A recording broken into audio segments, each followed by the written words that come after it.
Hello student, welcome to Shiv Shanti classes. Shiv Shanti classes में आपका स्वागत है।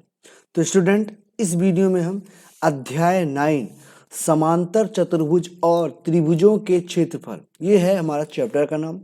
इस चैप्टर में ये हमारा पार्ट नंबर 2 वीडियो है। इस वीडियो में हम एक्सरसाइज 9.1 अच्छे से पूरी तरह से कंप्लीट करेंगे। ठीक, तो चलिए समझते हैं एक्सरसाइज 9.1 में क्या बोला गया है। ठीक, तो ये रहा हमारे पास एक्सरसाइज 9.1। क्वेश्चन एक ही है, उसी को समझते हैं। क्या बोल रहा है? निम्नलिखित आकृति में कौन सी आकृतियां एक ही आधार और एक ही समांतर रेखा के बीच स्थित है? तो हमने जो इंट्रोडक्शन पार्ट था उसमें आपको बता दिया गया था कि समांतर रेखाएं क्या होती हैं, उसका बेस क्या होता है, ये चीजें आपको बता दी गई हैं इंट्रोडक्शन पार्ट में। तो वो वीडियो आपने नहीं देखा है तो प्लीज पहले वो वीडियो देख लीजिए, पार्ट 1, फिर पार्ट 2 में आइए। ठीक, तो आपको अच्छे समझ में आ जाएगा इन क्वेश्चनों का मतलब। ऐसी स्थिति में उभयनिष्ठ आधार और दोनों समांतर रेखाएं को लिखना है। अर्थात हमें जो आधार एक ही समान आधार है, उभयनिष्ठ कॉमन बेस है, उसे बताना है और समांतर रेखा जो जो है उन्हें बताना है। ठीक, तो सबसे पहले हम लेते हैं पहला वाला क्वेश्चन। ठीक, पहले वाले क्वेश्चन पे देखिए। सबसे पहला क्वेश्चन क्या कह रहा है? इसमें कौन कौन से चित्र बन रहे हैं आप देखिए। ए बी सी डी, एक चतुर्भुज बन रहा है और एक त्रिभुज बन रहा है पी सी डी। दो फिगर बन रहे हैं। तो हम सबसे पहले लेंगे चतुर्भुज। कौन सा? ए बी सी डी, ये हो गया चतुर्भुज। अब त्रिभुज लेंगे कौन कौन सा? पी सी और डी। अब यहां पे आप देखिए, यहां पे आपको समझ में आ रहा होगा कि कॉमन क्या है, ये सी डी और सी डी, ये क्या हो गए? कॉमन हो गए। तो कॉमन क्या मिला? अर्थात उभयनिष्ठ। उभयनिष्ठ, उभयनिष्ठ को ही आप यहां पे ये लिख सकते हैं, यहां पे उभयनिष्ठ। ठीक, तो ये कौन से हैं? C D. फर्स्ट वाले क्वेश्चन की बात कर रहे हैं, ठीक ना? तो सी डी क्या है? ये उभयनिष्ठ हो गए। और समांतर रेखा, समांतर रेखा की बात कर रहा है। ठीक, तो समांतर रेखा क्या कहलाएंगी? हमारे पास चतुर्भुज में ही तो समांतर रेखा होती है। तो एक समांतर चतुर्भुज है, तो कौन सा समांतर चतुर्भुज? कौन कौन सा कहलाएगा? ए बी, ए बी अर्थात ये समांतर, समांतर चतुर्भुज। कौन कौन से हैं? पैरेलल, पैरेलल कौन कौन से हैं? समांतर रेखाएं, समांतर रेखाएं कौन कौन सी हैं? ए बी, ए बी समांतर है किसके? सी डी के। ठीक, तो समझ में आ रहा है ना? ध्यान से देखिएगा कौन कौन सा। ये ए बी, ए बी समांतर है। समांतर ऐसे बनता है, डबल लाइन बना दो खड़ी खड़ी तो वो समांतर का चिन्ह कहलाता है। इससे आपको पता चल जाएगा कि ए बी समांतर है किसके? सी डी के। तो हमने ये उभयनिष्ठ बिंदु भी लिख दिया और समांतर भी लिख दिया। समझ में आ गया? पहला क्वेश्चन, ये पहला पार्ट कंप्लीट। अब दूसरा पार्ट, दूसरे पार्ट में आप देखेंगे, क्या देखेंगे कि इसमें पता चल रहा होगा आपको कि दो चतुर्भुज हैं, इसमें दोनों चतुर्भुज हैं। अब देखिए पहला चतुर्भुज क्या है? P Q R S. कौन सा?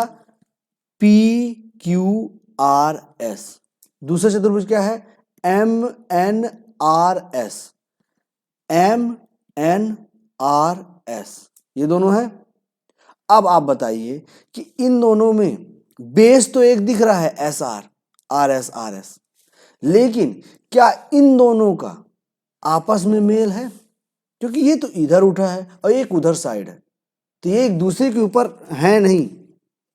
ठीक, क्योंकि ये उभयनिष्ठ बोल रहा है, एक ही आकृति पर। ये तो अलग अलग दिख रही है, एक है एक उधर। अर्थात जैसे आप बुक खोलते हैं ना, तो एक अलग पार्ट जाता है, एक अलग पार्ट जाता है बीचों बीच से, तो उस टाइप का है।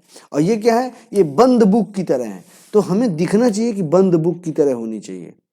ठीक, तो यहाँ पे क्या हो गया? ये अलग अलग हो गया। तो इसका एक कॉमन पॉइंट तो मिल रहा है, लेकिन इन दोनों में एक समांतर चतुर्भुज नहीं कहते। इस चतुर्भुज का एक अलग समांतर चतुर्भुज बनेगा, पी क्यू एस आर के समांतर होगा, और जो इस वाले चतुर्भुज में ये समांतर इसके समांतर हो जाएगा। बट इन दोनों चित्र में एक कॉमन समांतर नहीं मिलेगा। ठीक, तो समझ में आ गया ना। तो हमारा ये वाला पॉइंट नहीं होगा। अब तीसरे पॉइंट पे आते हैं।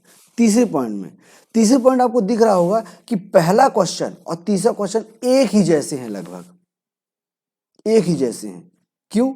क्योंकि बस जिसमें पी क्यू आर एस था और त्रिभुज क्या था, टी क्यू आर है त्रिभुज। इन दोनों त्रिभुज में ये बेस कहलाएगा और इसका जो त्रिभुज का एक वर्टेक्स है वो पी क्यू लाइन पर है। अर्थात ये दोनों चित्र क्या हैं, ये दोनों फिगर क्या हैं, एक दूसरे पे ओवरलैप है, चिपके हुए हैं, अलग अलग नहीं है। इसमें देखिएगा ये अलग अलग है। ठीक, यदि यहाँ पे टी अलग जगह होता, अभी आपको नेक्स्ट क्वेश्चन में दिखेगा तो समझ में आ जाएगा। तो इसमें क्या हो गया, हमारे पास जो कॉमन बिंदु थे वो क्या कहलाएंगे, क्यू आर कहलाएंगे, जो कि एक त्रिभुज में भी है, एक चतुर्भुज में भी है। और जो समांतर रेखा कहलाएगी वो कौन कौन सी कहलाएगी, पी एस क्यू आर के समांतर होगी। ठीक, तो ये हमारा थर्ड पॉइंट हो गया जो कि है। तो पहला पॉइंट हो गया जो क्वेश्चन के आधार पर पूरे नियम कानून फॉलो करते हैं। क्वेश्चन थर्ड है जो क्वेश्चन के आधार पर पूरा नियम फॉलो कर रहा है। अब क्वेश्चन नंबर 4 की ओर चलते हैं।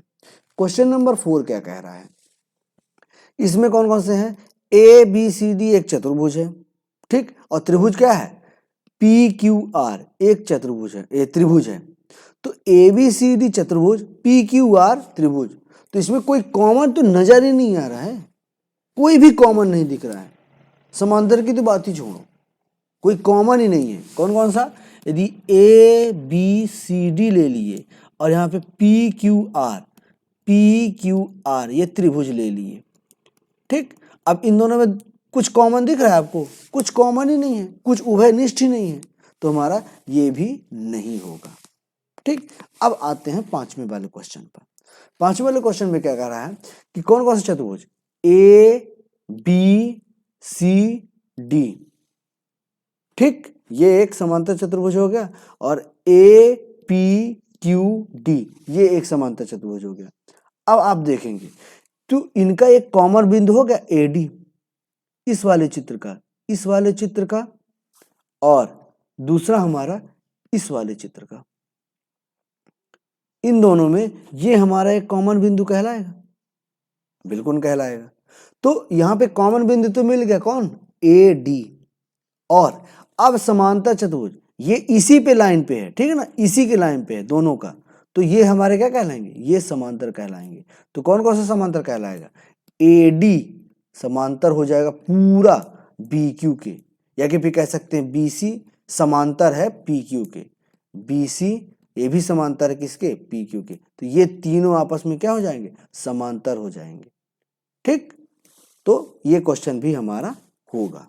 अब चलते हैं लास्ट क्वेश्चन की ओर। अब लास्ट क्वेश्चन में आप देखेंगे, अब लास्ट क्वेश्चन में देखेंगे तो क्या पे दिख रहा है, ए बी सी डी, ये ए बी सी डी दिख रहा है ये चतुर्भुज, और पी क्यू आर एस, कहां पे, पी क्यू आर एस ये बड़ी वाली। तो इनमें कोई कॉमन दिख रहा है, कोई कॉमन नहीं है, कॉमन तो पॉइंट ही नहीं है। अब आपको नजर आ रहा होगा, आप ये भी कह सकते हैं, कुछ बच्चे यदि कुछ थोड़ा बहुत पढ़े होंगे तो वो आप कह सकते हैं कि मैं ये वाला चतुर्भुज लूं, तो ये वाला एक चतुर्भुज ले लूं और ये बड़ा वाला चतुर्भुज ले लूं, तो पी क्यू कॉमन हो जाएगा ना। बट ऐसे नहीं लेना है आपका। हमेशा कोई भी नेमिंग होता है तो ए बी सी डी जो अल्फाबेट होते हैं ना, वो उसके नेमिंग के अनुसार ही होते हैं। जैसे ए बी सी डी हो गया, यानी कि A P Q R S जो नंबर से आ रहा है ना, नंबर से लाइन से आने चाहिए, ये नहीं कि पी क्यू ए बी, अब पी क्यू के बाद ए आता है, ऐसा नहीं होता नेमिंग। जैसे आप इसको नेमिंग करोगे तो पी बी सी केस, ये कोई नेमिंग हो गया, कोई नेमिंग नहीं। इसलिए हमें जो अल्फाबेट के अनुसार आते हैं वैसे नेमिंग दिया जाता है। तो नेमिंग क्या होगा, ABCD और फिर PQRS। ठीक, इसलिए आप कोई सा भी चतुर्भुज उठा करके ऐसा नहीं बोल सकते हैं। तो उम्मीद करते ये क्वेश्चन आपको अच्छे से समझ में आ चुका होगा। ठीक, तो चलिए मिलते हैं नेक्स्ट वीडियो में। तब तक अपना और अपने परिवार वालों का ख्याल रखिए। वीडियो पसंद आ रहे तो वीडियो को लाइक कीजिएगा, शेयर कीजिएगा। मिलते हैं नेक्स्ट वीडियो में, तब तक के लिए जय हिंद, जय भारत।